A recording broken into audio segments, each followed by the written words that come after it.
الرحمن الرحیم ایاک نعبد و ایاک نستعین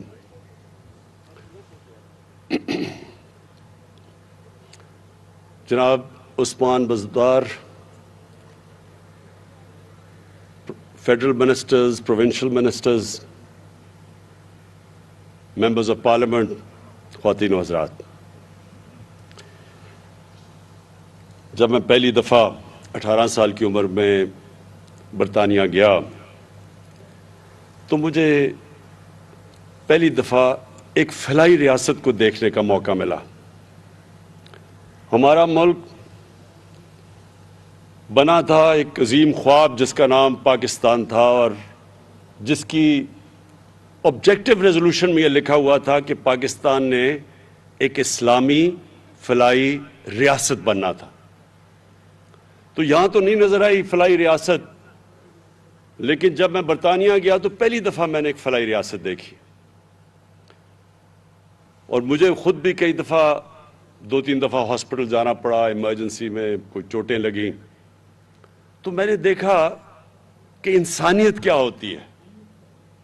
کوئی بھی انسان جاتا تھا، میں تو باہر کا ملک کا تھا، لیکن اس کو اس کی حیثیت کے مطابق اس کا علاج ہوتا تھا۔ اگر اس کے پاس پیسے نہیں تو مفت علاج ہوتا تھا وہ گورنمنٹ ہاسپٹلز میں، اور مجھے وہ کبھی وہ چیز نہیں بھولتی کہ میں ہر قسم کے لوگوں کو وہاں دیکھتا تھا، اور ڈاکٹرز اور نرسز کوئی فرق نہیں کرتی تھی کہ ایک آدمی پیسے دے کے علاج کروا رہا ہے اور دوسرا مفت علاج کروا رہا ہے، کوئی فرق نہیں تھا انسانوں میں۔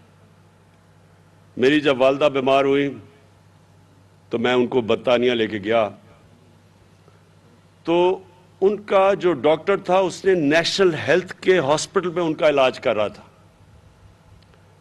اور ان کے جو نیشنل ہیلتھ کے ہاسپٹلز تھے ان میں مفت علاج ہوتا تھا، مفت، جو کہ لوگ پیسے نہیں دے سکتے تھے۔ تو میں اپنی والدہ کے لیے پیسے دے کے علاج کروا رہا تھا، اور ان کے ساتھ والے بستر پہ ایک عورت تھی جس کا مفت علاج ہو رہا تھا۔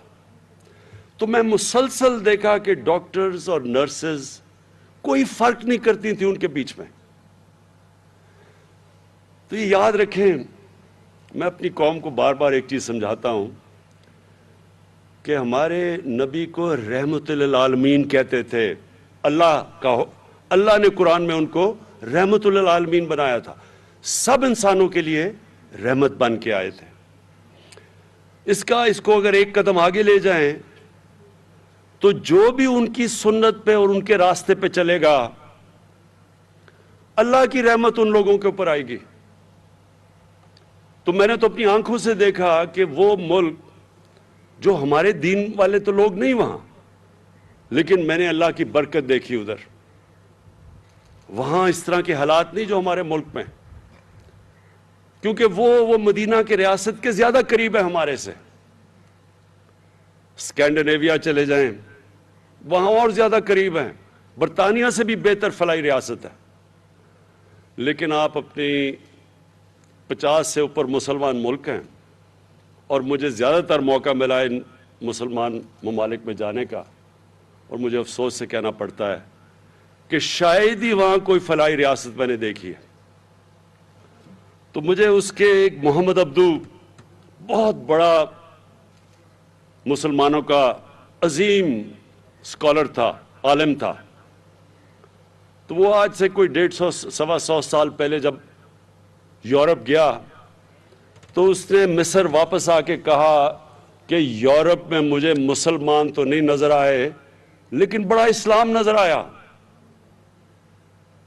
اور مصر میں مسلمان تو بڑے ہیں لیکن اسلام بہت کم ہے۔ تو میں ہمیشہ سوچتا تھا کہ ہم کیسے، پاکستان میں اتنی بڑی ہماری آبادی ہے، ہم کدھر سے پیسہ لے کے آئیں گے اس ملک کو ایک فلاحی ریاست بنانے کے لیے؟ اور خاص طور پہ جو سب سے زیادہ پیسہ خرچ ہوتا ہے وہ تعلیم، وہ ہیلتھ پہ ہوتا ہے۔ اس سے تعلیم اور ہیلتھ پہ تقریباً ایک ہی برابر، لیکن ہیلتھ میں اور بھی زیادہ پیسہ خرچ ہو جائے، یعنی گورنمنٹ کے ہاسپٹل بناؤ، وہاں مفت علاج کرو، اور ساری آبادی کو کور کرو. تو میں سوچتا تھا کدھر سے پیسہ آئے گا, کیونکہ برطانیہ کا تو جو ہیلتھ بجٹ ہے, صرف ہیلتھ کے اوپر جو سالانہ بجٹ ہے, وہ پاکستان کے 22 کروڑ کے بجٹ سے کئی گنا زیادہ ہے. تو میں سوچتا تھا کدھر سے پیسہ آئے گا. تو جب ہماری حکومت پختونخوا میں آئی, ہم نے یہ ایکسپیریمنٹ کیا, اور میں پختونخوا کی حکومت کو خاص یہ خراج تحسین پیش کرتا ہوں کہ انہوں نے پہلی دفعہ ہیلتھ کارڈ نکالا, اور بڑا ڈر کے, کیونکہ پتہ نہیں تھا کہ کیا ہوگا, کیونکہ پاکستان میں تو اس طرح کا کوئی سوچا ہی نہیں کسی نے. تو ہیلتھ کارڈ تھا صرف غریبوں کے لیے. پختونخوا میں پہلے ہیلتھ انشورنس نکالی انہوں نے. تو جب وہ کامیاب ہوئی تو ہم نے پھر یہ بڑا قدم اٹھایا, اور یہ آپ کو میں یقین دلاتا ہوں, آپ دنیا میں کہیں بھی چلے جائیں, آپ کو یونیورسل ہیلتھ کوریج, یہ جو ہیلتھ کارڈ آپ کو دے رہا ہے, یہ امیر ترین ملکوں میں نہیں ملے گی. اگر ادھر انہوں نے ہیلتھ انشورنس لینی ہوتی ہے, اس کے پیسے دینے پڑتے ہیں, پریمیم دینا پڑتا ہے. یہاں تو ہم اپنے سارے پنجاب کے اور پختونخوا, انشاءاللہ گلگت بلتستان, آزاد کشمیر جدھر ہماری گورنمنٹس ہیں, اور جو کولیشن گورنمنٹ بلوچستان میں بھی ہے, وہاں ہم سارے خاندانوں کو ہیلتھ کوریج دے رہے ہیں.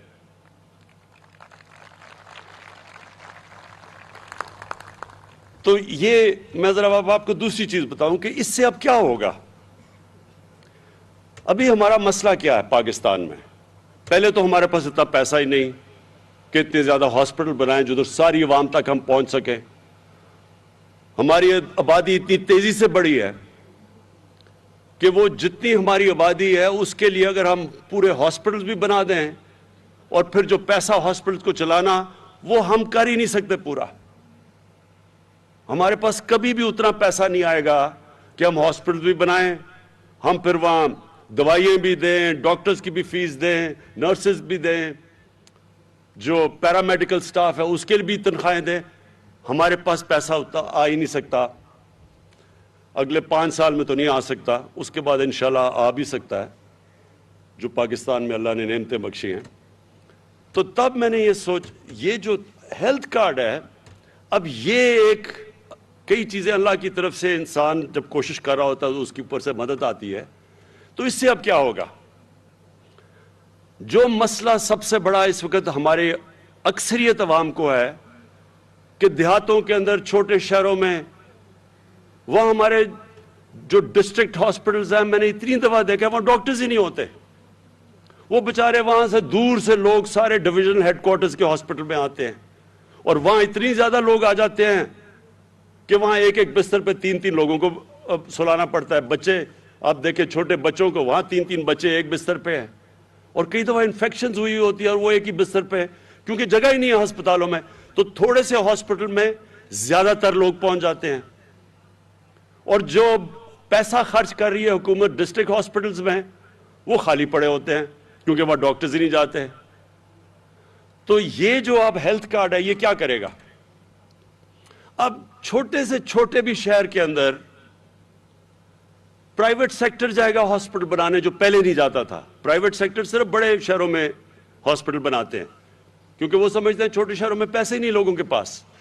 اب یہ جو ہیلتھ کارڈ آئے گا, یہ پہلی دفعہ چھوٹے شہروں میں, قصبوں میں, بلکہ گاؤں میں بھی پرائیویٹ سیکٹر جائے گا ہاسپٹل بنانے, کیونکہ اب لوگوں کے پاس پیسے ہوں گے اپنا علاج کروانے کے لیے ہیلتھ کارڈ کے ذریعے.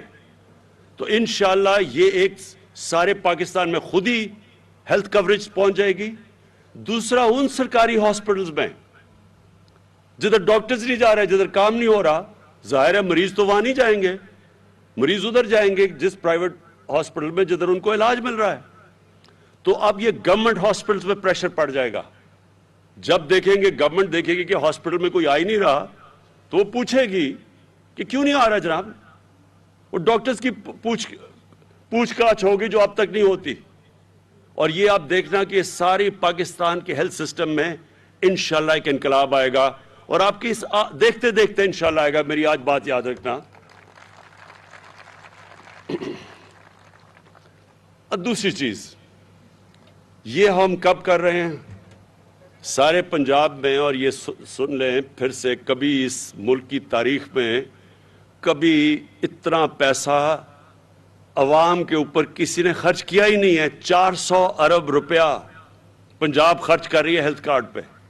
یہ کوئی سوچ بھی نہیں سکتا پاکستان میں پہلے کہ کوئی اتنا پیسہ خرچ کرے گا. خاص طور پہ وہ لوگ جن کو کھانسی بھی ہوتی تھی تو وہ سارا ٹبر باہر علاج کروانے جاتا تھا ملک سے باہر. ان کو کیا پتا کہ لوگوں کے اوپر کس طرح مشکلات ہے، خاندان کے اوپر کیا گزرتی ہے، کیا گزرتی ہوگی. کیونکہ میں نے تو یہ شوکت خانم اسی لیے بلایا تھا کہ جب میری والدہ کو جب ان کی تکلیف دیکھی تو ہم سارے خاندان پہ کیا گزر رہی تھی، ہمارے بہن بھائیوں پہ. تو کسی سوچیں غریب گھر میں جدھر ان کے پاس پیسہ نہیں ہے علاج کا، وہاں اپنے بچوں کا کسی نے علاج کروانا ہو تو ماں باپ پہ کیا گزرتی ہوگی، بچوں پہ کیا گزرتی ہوگی جب ماں باپ بیمار ہوں. تو یہ سب سے بڑا ایک چینج ہے اور میں سمجھتا ہوں کہ یہ ہمارا وہ راستہ ہے فلاحی ریاست کی طرف. لیکن ہم یہ کب کیا؟ جب پاکستان کے اوپر اور دنیا کے اوپر سب سے بڑا کرائسس، کبھی اتنا بڑا بحران 100 سال میں دنیا میں نہیں آیا جو پینڈیمک کووڈ-19 کی وجہ سے آیا. ساری دنیا کے اندر مہنگائی کی لہر آئی، معیشت سب کی نیچے چلی گئی لاک ڈاؤنز کی وجہ سے. اس دور کے اندر ہم یہ کام کر رہے ہیں کہ جب ایک دنیا کے اندر مشکل وقت آیا ہوا ہے.